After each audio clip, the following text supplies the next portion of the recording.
AJPI, association d'assurés engagés et responsables, présente Sud Radio, le grand matin week-end, la force de l'engagement, Muriel Réus. Bonjour à toutes et à tous et merci d'être avec nous pour la force de l'engagement, l'émission qui donne la parole à celles et ceux qui font bouger la société. Aujourd'hui, nous allons parler d'un engagement concret, celui des DRH, avec Christine Caldera, secrétaire générale de l'ANDRH, autour d'un guide inédit pour protéger les salariés victimes de violences conjugales. Mais avant cela, comme chaque semaine, un édito. Et ce matin, je vous propose de nous engager pour faire de l'entreprise un acteur de protection. Il fut un temps où l'on disait « ce qui se passe chez soi ne regarde pas l'entreprise ». Un temps où la sphère privée était sacrée et les violences conjugales tabous. Ce temps est révolu et il faut s'en féliciter. Mais il faut aussi aller plus loin. 271 000 personnes ont été victimes de violences conjugales en 2023. Une hausse de 10%. 85% de ces victimes sont des femmes. 62% d'entre elles sont salariées. Le lieu du travail est aussi, comme les foyers, traversé parfois par des histoires de peur, de contrôle, d'effacement.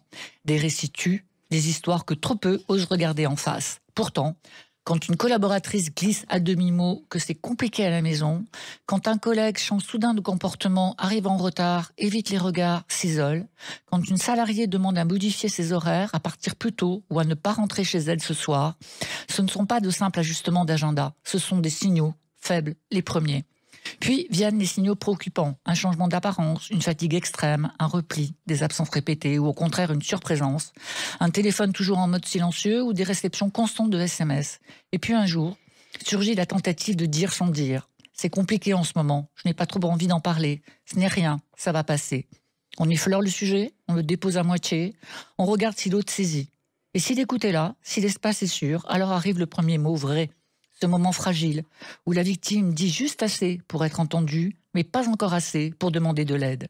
Et c'est ici que tout se joue.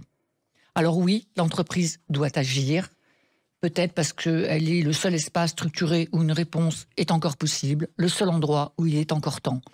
Bien sûr, ce n'est pas le rôle des employeurs de devenir psychologue ou magistrat, mais c'est leur rôle d'aménager un planning, de faciliter un départ sécurisé, de proposer un hébergement temporaire en cas d'urgence, d'autoriser une absence pendant les heures de travail pour aller porter plainte ou consulter un avocat, d'accorder une aide financière ponctuelle pour une nuit d'hôtel, un transport, des soins médicaux, de signaler aux autorités compétentes un danger grave et imminent, ou simplement de poser la bonne question au bon moment.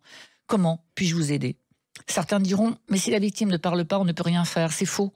On peut proposer un entretien informel, poser une question, orienter discrètement. D'autres diront, mais si on agit mal, on peut aggraver la situation. C'est vrai. D'où la nécessité d'être formé, d'avoir des procédures claires, des relais internes et externes identifiés, une culture d'écoute installée. Le silence, l'attentisme, la peur de mal faire ne peuvent plus justifier l'inaction. Les violences conjugales ne sont plus un fait privé. Elles sont une atteinte au droit, à la santé, à la dignité. Elles impactent l'entreprise, son climat, sa cohésion, ses équipes, ses valeurs. Alors, engageons-nous. Bonjour Christine Caldera. Bonjour. Merci d'être avec nous ce matin dans la force de l'engagement. Vous êtes secrétaire générale de l'ANDRH, première communauté de professionnels RH en France. Vous venez de publier un guide très concret pour accompagner les collaborateurs et les collaboratrices victimes de violences conjugales. Et ce guide, que j'ai lu très attentivement, marque une nouvelle étape, parce qu'il ne s'agit plus simplement de sensibiliser, mais vous donner les moyens d'agir. Alors ma première question est toute simple, pourquoi l'ANDRH s'est-elle saisie de cette problématique des violences conjugales dans le monde du travail ? Alors, tout d'abord, déjà les chiffres. Chaque année, on est quand même à plus de 240 000 plaintes pour violences intrafamiliales qui sont déposées en France. Et puis, on sait que ça, finalement, ça concerne toutes les CSP, toutes les catégories socio-professionnelles, toutes les cultures et sur tout le territoire. Vous l'avez dit tout à l'heure dans votre édito, il y a 62% des victimes ayant porté plainte sont des salariés. C'est-à-dire que les entreprises sont concernées. Donc, on a forcément, en fait, des personnes concernées dans nos entreprises. L'immense majorité de ces victimes est donc dans l'entreprise où elles passent les 2/3 du temps, mais surtout où elles ne sont pas surveillées par leur agresseur. Donc on a commencé en fait à se poser la question fin 2022 sur la responsabilité finalement de l'employeur sur ce sujet. Et cela nous a permis en fait d'éditer un premier guide sur le sujet et que nous avions coécrit d'ailleurs avec l'ONU Femmes France. Et finalement, en échangeant avec nos adhérents, on s'est aperçu qu'il fallait qu'on aille plus loin et qu'on s'empare du sujet, qu'on aille sur un guide plus pratico-pratique pour justement accompagner les DRH à être prêts le jour où ils seraient sollicitées malheureusement par un ou une salariée. Donc, ces violences, on le sait, sont souvent invisibles au sein des organisations, mais leurs conséquences, elles sont bien réelles. On peut avoir de mauvaises interprétations par l'entreprise et pour autant, en fait, on a des signaux d'alerte qui sont mal interprétés et qui peuvent justement conduire à des réactions inadaptées, voire à des sanctions injustes. Alors, 62% des personnes ayant porté plainte pour violence conjugale sont salariées. C'est un chiffre qui ne laisse aucune place au doute sur l'ampleur du phénomène. Est-ce que vous, là où vous êtes, poste que vous occupez, vous avez l'impression ou le sentiment que ça reste encore un sujet périphérique pour beaucoup d'entreprises ? Alors, moi, ce que je peux vous partager, c'est que le monde de l'entreprise a bougé énormément sur le sujet. Le premier axe de notre premier guide, lorsque nous avons partagé auprès de notre collectif, était finalement de se dire que les entreprises faisaient des choses, mais on traitait le sujet très souvent en chambre, et donc on ne communiquait pas. Et d'ailleurs, c'était un tort. Je me souviens d'ailleurs du témoignage d'une personne, Guillaume Richard de WeCare, qui justement évoquait la mise en place d'un fonds dédié vraiment pour accompagner les personnes qui seraient concernées. Et à partir du moment où il a communiqué auprès de ses effectifs, de ses salariés, il a été fortement étonné par le nombre de mains qui s'est levé et finalement aussi par le nombre... par les catégories, les CSP. Et finalement, personne n'est épargné. Non, c'est endogène et structurel, c'est partout. Exactement. Et donc, c'est pour ça qu'on s'est dit, il y a une obligation, c'est que les entreprises aujourd'hui doivent communiquer et faire savoir. Et c'était vraiment le ROI de notre premier guide, c'est de dire communiquer. Et le deuxième guide, donc, maintenant, s'appelle Safe Place.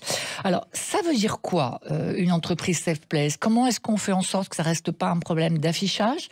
Qu'est-ce qui, concrètement, transforme cette promesse en réalité pour les victimes? Alors, déjà, une Safe Place, ça désigne, quand on regarde concrètement, pour tous, au niveau de la définition, ça signifie un lieu où on se sent en sécurité, sans crainte de jugement, de discrimination, de harcèlement ou d'agression. Donc l'entreprise, finalement, lorsqu'on regarde, elle peut devenir une safe place. C'est un lieu ressource où la victime, justement, peut se sentir en sécurité et soutenue et surtout loin de son agresseur. Donc elle a un rôle essentiel à jouer, prévenir, repérer, protéger et accompagner. Mais cependant, l'entreprise ne peut pas agir seule, mais elle a une responsabilité et une capacité d'action concrète. Alors oui, comment on fait pour aussi que cela ne reste pas seulement qu'un affichage, c'est tout simplement en s'impliquant, et cela commence par de la prévention auprès de tous.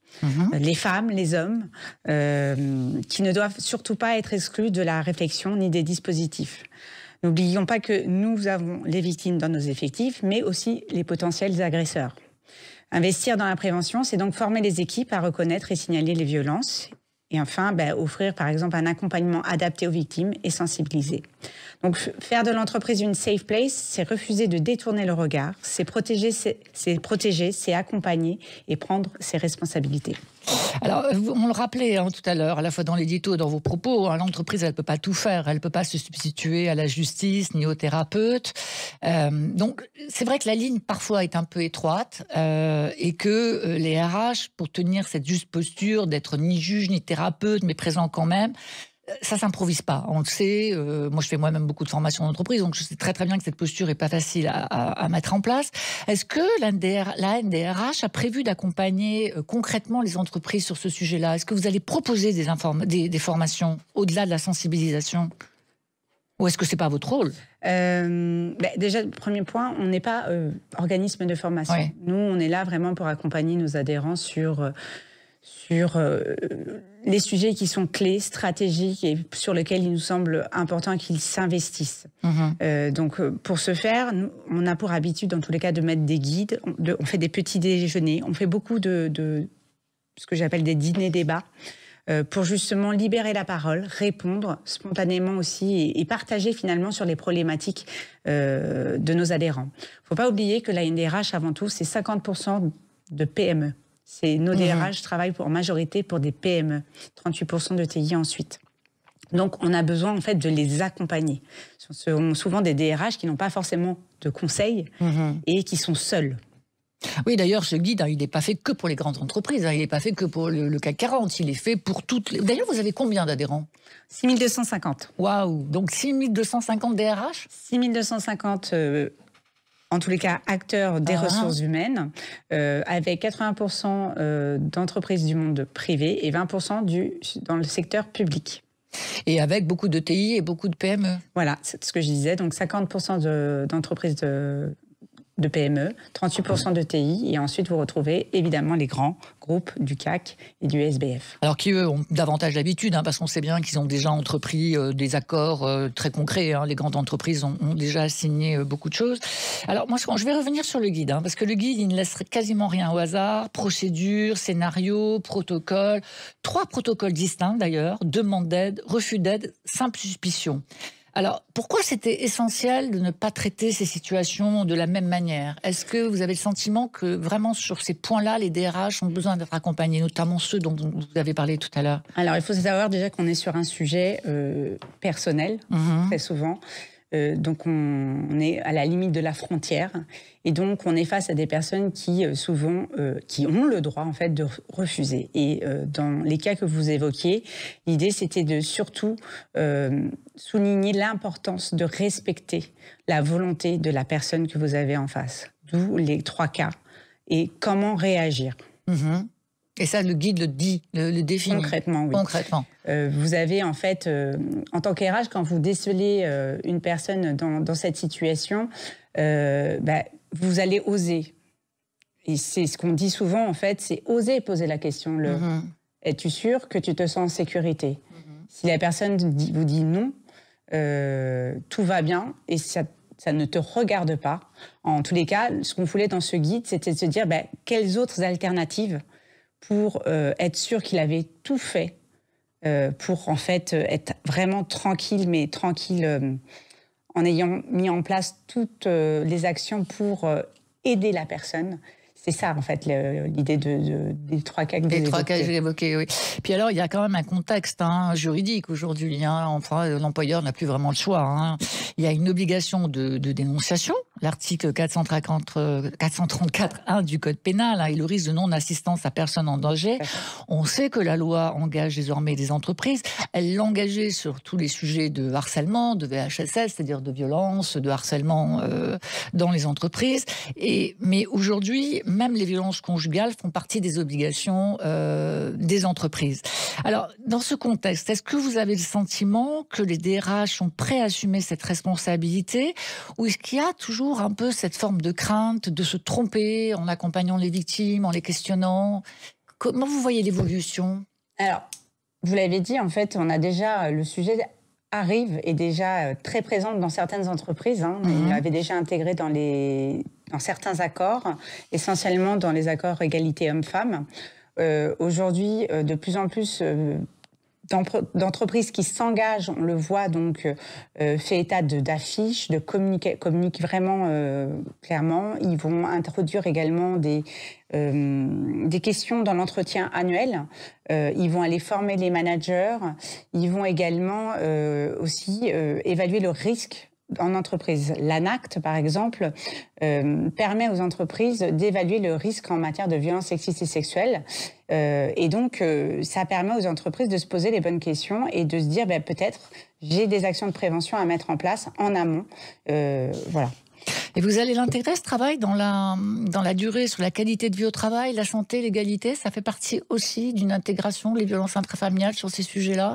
Alors oui, mais ça va devenir d'autant plus, c'est un sujet d'autant plus d'actualité, puisque en ce moment même, il y a le projet de loi cadre contre les violences sexistes et sexuelles, où est fait le lien avec la ratification de la Convention 190 de l'OIT, qui dit que toute personne a le droit à un monde de travail exempté de violence et de harcèlement.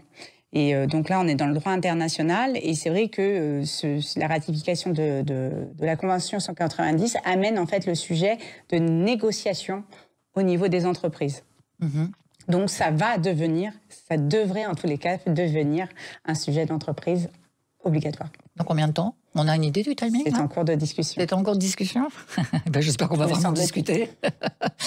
Alors, vous dites que la NDRH, enfin, on le sait, d'ailleurs, avec un nombre tel d'adhérents, c'est pratiquement une évidence. C'est un réseau de terrain, un réseau de territoire. Est-ce qu'il y a une idée de se mobiliser partout en France? Est-ce que, en dehors des opérations que vous menez à Paris, qui sont les petits déjeuners dont vous avez parlé, les conférences et les débats, la NDRH se déplace aussi localement ou pas? Alors oui, on est présent sur l'ensemble du territoire. On a 63 groupes locaux, en fait, donc on est même présent dans les Drômes. Tout comme ce qu'on a pu faire au niveau du guide, l'idée c'est également de repartir avec un peu notre bâton de pèlerin et d'aller débattre sur le terrain sur ce guide, le faire connaître. Donc ça c'est le premier point. Et puis évidemment, on se souhaite en 2026 poursuivre avoir une V2 du mouvement Safe Place pour voir justement regarder les pas que les entreprises auront accomplis. Voilà, tout à fait. Vous êtes secrétaire général de la NDRH depuis combien de temps? 5 ans. Et pourquoi vous avez choisi ce job? Très bonne question. Très bonne question. J'étais anciennement adhérente. Ah oui. Et c'est vrai que on me l'a proposé et je me suis dit waouh, pourquoi pas. Et la réalité, c'est que nous sommes un collectif incroyable. J'ai pas d'autres mots en fait. Incroyable. Incroyable. Bon, alors on vous souhaite rester longtemps à la tête de ce collectif incroyable et humain. Merci Christine Caldera d'avoir accepté mon invitation. Alors je vous invite tous à consulter ce précieux guide, faire de l'entreprise une safe place. J'imagine qu'il est disponible sur le site de la NDRH, qui est le site andrh.fr. Tout simplement, voilà. Et puis je vous dis à tous, je vous souhaite à tous un excellent week-end et on se retrouve dimanche prochain pour une nouvelle émission de La Force de l'Engagement. Sud Radio, le grand matin week-end, la force de l'engagement, Muriel Réus. Avec AGP, association d'assurés engagés et responsables.